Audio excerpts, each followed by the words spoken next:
ඔන්න යාළුවනේ මේ ඩෙල්ලියේ ටුක් ටුක් වීල් එකේ අපි මොනවද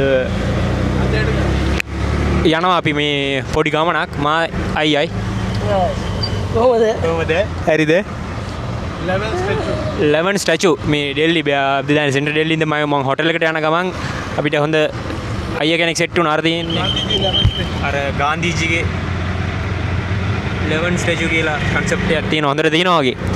මෙහි ඩෙල්ලි එක අපිට බලන්න පුළුවන්. අපිට මේක බලන්න පුළුවන් මෙහි ඉතින් අර ඩෙල්ලි කියන්නේ දැන් ඉන්දියාවේ අර හදවතක් වගේනේ. දැන් අපිට ලංකාවට කොළඹ වගේ කොහමද ඒ වගේ තමයි. නමුත් මෙහි අර ග්‍රීන්ස් කන්සෙප්ට් කියලා එකක් ෆලෝ කරන ඉඳලා අර ස්වභාවදාගීම ඒවම කීප් කරනවා. ලොකු ලොකු මේවර කැලේ වගේ තමයි තියෙන්නේ. මේක මෙයින් සිටි එකක්. මේක මොනවද ඉන්දියාවේ මෙයින් සිටි එකක්. නමුත් මේක තියෙන්නේ අර කැලයක් වගේ තමයි. ඒක යාලා ඒමම කීප් කරනවා. දැන් අපි එනකොට නම් ඒ කියන්නේ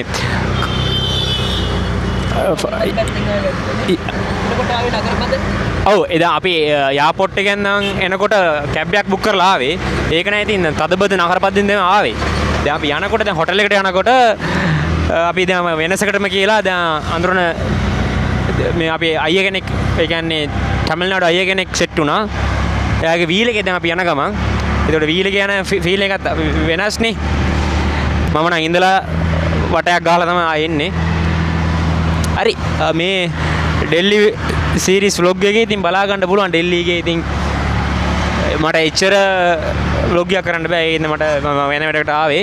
ඒ ඉඳ මට කාලයක් නැද විතරයි තියෙන්නේ. ඒ ඉඳ හවස බලන්න පුළුවන් තරම් තැන් මේ විතරක් බලනවා.